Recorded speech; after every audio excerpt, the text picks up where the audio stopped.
भारत का इतिहास कई सहस्र वर्ष पुराना माना जाता है। 65,000 साल पहले आधुनिक मनुष्य या होमो सेपियंस अफ्रीका से भारतीय उपमहाद्वीप में पहुंचे थे, जहां वे पहले विकसित हुए थे। 2, 3, 4 सबसे पुराना ज्ञात आधुनिक मानव आज से लगभग 30,000 वर्ष पहले दक्षिण एशिया में रहता है। 5, 6,500 ईसा पूर्व के बाद खाद्य फसलों और जानवरों के वर्चस्व के लिए सबूत, स्थायी संरचनाओं का निर्माण और कृषि अधिशेष का भंडारण मेहरगढ़ और अब बलूचिस्तान के अन्य स्थलों में दिखाई दिया।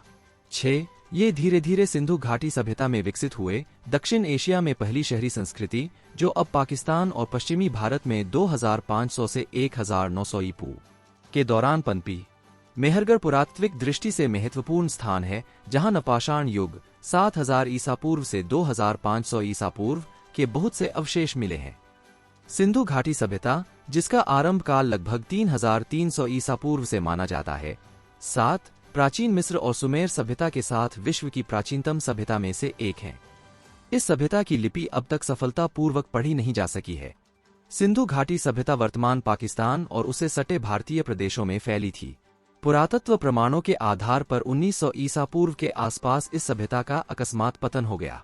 19वीं शताब्दी के पाश्चात्य विद्वानों के प्रचलित दृष्टिकोणों के अनुसार आर्यों का एक वर्ग भारतीय उपमहाद्वीप की सीमाओं पर 2000 ईसा पूर्व के आसपास पहुंचा और पहले पंजाब में बस गया और यहीं ऋग्वेद की ऋचाओं की रचना की गई। आर्यों द्वारा उत्तर तथा मध्य भारत में एक विकसित सभ्यता का निर्माण किया गया, जिसे वैदिक सभ्यता भी कहते हैं। प्राचीन भारत के इतिहास में वैदिक सभ्यता सबसे प्रारंभिक सभ्यता है, जिसका संबंध आर्यों के आगमन से है। इसका नामकरण आर्यों के प्रारंभिक साहित्य वेदों के नाम पर किया गया है। आर्यों की भाषा संस्कृत थी और धर्म वैदिक धर्म या सनातन धर्म के नाम से प्रसिद्ध था। बाद में विदेशी आक्रांताओं द्वारा इस धर्म का नाम हिंदू पड़ा। वैदिक सभ्यता सरस्वती नदी के तटीय क्षेत्र, जिसमें आधुनिक भारत के पंजाब, भारत और हरियाणा राज्य आते हैं, में विकसित हुई। आमतौर पर अधिकतर विद्वान वैदिक सभ्यता का काल 2000 ईसा पूर्व से 600 ईसा पूर्व के बीच में मानते हैं, परंतु नए पुरातत्व उत्खननों से मिले अवशेषों में वैदिक सभ्यता से संबंधित कई अवशेष मिले हैं, जिससे कुछ आधुनिक विद्वान यह मानने लगे हैं कि वैदिक सभ्यता भारत में ही शुरू हुई थी। आर्य भारतीय मूल के ही थे और ऋग्वेद का रचना काल 3000 ईसा पूर्व रहा होगा, क्योंकि आर्यों के भारत में आने का न तो कोई पुरातत्व उत्खननों पर आधारित प्रमाण मिला है और न ही DNA अनुसंधानों से कोई प्रमाण मिला है। हाल ही में भारतीय पुरातत्व परिषद द्वारा की गई सरस्वती नदी की खोज से वैदिक सभ्यता, हड़प्पा सभ्यता और आर्यों के बारे में एक नया दृष्टिकोण सामने आया है। हड़प्पा सभ्यता को सिंधु सरस्वती सभ्यता नाम दिया है, क्योंकि हड़प्पा सभ्यता की 2600 बस्तियों में से वर्तमान पाकिस्तान में सिंधु तट पर मात्र 265 बस्तियां थीं, जबकि शेष अधिकांश बस्तियां सरस्वती नदी के तट पर मिलती हैं। सरस्वती एक विशाल नदी थी, पहाड़ों को तोड़ती हुई निकलती थी और मैदानों से होती हुई समुद्र में जाकर विलीन हो जाती थी। इसका वर्णन ऋग्वेद में बार बार आता है। यह आज से 4000 साल पूर्व भूगर्भीय बदलाव की वजह से सूख गई थी। आर्य लोग खानाबदोश गडेरियों की भांति अपने जंगली परिवारों और पशुओं को लिए इधर से उधर भटकते रहते थे। इन लोगों ने पत्थर के नुकीले हथियारों से काम लेना सीखा। मनुष्यों की इस सभ्यता को वे यूलिथ सभ्यता कहते हैं। इस सभ्यता में कुछ सुधार हुआ तो फिर चिलियन सभ्यता आई। इन हथियार औजारों की सभ्यता के समय का मनुष्य नरवानर के रूप में थे। उनमें वास्तविक मनुष्यत्व का बीजारोपण नहीं हुआ था। मुस्टेरियन सभ्यता के पश्चात रेंडियन सभ्यता का प्रादुर्भाव हुआ।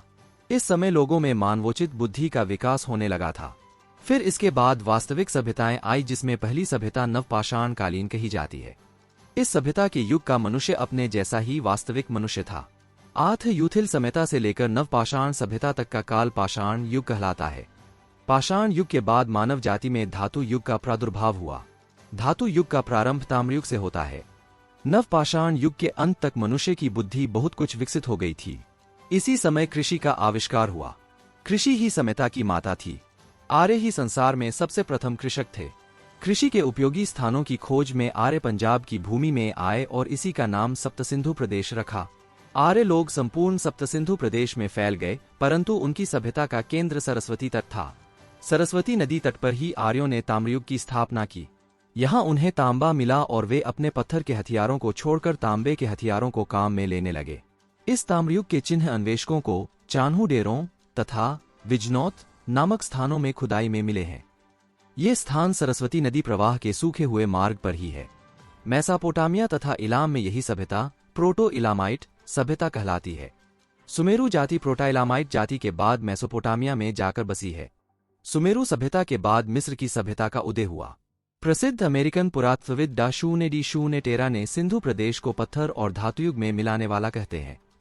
ताम्र सभ्यता के बाद कांसे की सभ्यता आई। कांसे की सभ्यता संभवतः सुमेरियन लोगों की थी। मेसोपोटामिया के उर फराकिश तथा इलाम के सुसा और तपा मुस्यान आदि जगहों में उन्हें खुदाई में कांसे की सभ्यता के नीचे ताम्र सभ्यता के अवशेष मिले हैं। मेसोपोटामिया में जहां जहां इस प्रोटो इलामाइट कही जाने वाली ताम्र सभ्यता के चिन्ह मिले हैं, उसके और सुमेरु जाति की कांसे की सभ्यता के स्तरों के बीच में किसी बहुत बड़ी बाढ़ के पानी द्वारा जमी हुई चिकनी मिट्टी का उसे 4 फुट मोटा स्तर प्राप्त हुआ है। यूरोपीय पुरातत्ववेत्ताओं का यह मत है कि मिट्टी का यह स्तर उस बड़ी बाढ़ द्वारा बना था, जिसको प्राचीन ग्रंथों में नूह का प्रलय कहते हैं। ताम्रयुग की प्रोटोइलामाइट सभ्यता के अवशेष इस प्रलय के स्तर के नीचे प्राप्त हुए हैं। इसका यह अर्थ लगाया गया कि इस प्रलय के प्रथम में ही प्रोटो इलामाइट सभ्यता का अस्तित्व था। इस सभ्यता के अवशेषों के नीचे कुछ स्थानों में निम्न श्रेणी की पाषाण सभ्यता के चिन्ह प्राप्त हुए हैं। ईसा पूर्व 7वीं और शुरुआती 6वीं शताब्दी सदी में जैन और बौद्ध धर्म संप्रदाय लोकप्रिय हुए। अशोक ईसा पूर्व 265 से 241 इस काल का एक महत्वपूर्ण राजा था, जिसका साम्राज्य अफगानिस्तान से मणिपुर तक और तक्षशिला से कर्नाटक तक फैल गया था, पर वो संपूर्ण दक्षिण तक नहीं जा सका। दक्षिण में चोल सबसे शक्तिशाली निकले। संगम साहित्य की शुरुआत भी दक्षिण में इसी समय हुई। भगवान गौतम बुद्ध के जीवनकाल में ईसा पूर्व 7वीं और शुरुआती 6वीं शताब्दी के दौरान 16 बड़ी शक्तियां महाजनपद विद्यमान थे। अति महत्वपूर्ण गणराज्यों में कपिलवस्तु के शाक्य और वैशाली के लिच्छवी गणराज्य थे। गणराज्यों के अलावा राजतंत्रीय राज्य भी थे, जिनमें से कौशाम्बी, वत्स, मगध, कौशल, कुरु, पांचाल, चेदी और अवंती महत्वपूर्ण थे। इन राज्यों का शासन ऐसे शक्तिशाली व्यक्तियों के पास था, जिन्होंने राज्य विस्तार और पड़ोसी राज्यों को अपने में मिलाने की नीति अपना रखी थी। तथापि गणराज्यात्मक राज्यों के तब भी स्पष्ट संकेत थे जब राजाओं के अधीन राज्यों का विस्तार हो रहा था। इसके बाद भारत छोटे छोटे साम्राज्यों में बंट गया। 8वीं सदी में सिंध पर अरबों का अधिकार हो गया। यह इस्लाम का प्रवेश माना जाता है। 12वीं सदी के अंत तक दिल्ली की गद्दी पर तुर्क दासों का शासन आ गया, जिन्होंने अगले कई सालों तक राज किया। दक्षिण में हिंदू विजयनगर और गोलकुंडा के राज्य थे। 1556 में विजयनगर का पतन हो गया। सन 1526 में मध्य एशिया से निर्वासित राजकुमार बाबर ने काबुल में पनाह ली और भारत पर आक्रमण किया। उसने मुगल वंश की स्थापना की, जो अगले 300 वर्षों तक चला। इसी समय दक्षिण पूर्वी तट से पुर्तगाल का समुद्री व्यापार शुरू हो गया था। बाबर का पोता अकबर धार्मिक सहिष्णुता के लिए विख्यात हुआ। उसने हिंदुओं पर से जजिया कर हटा लिया।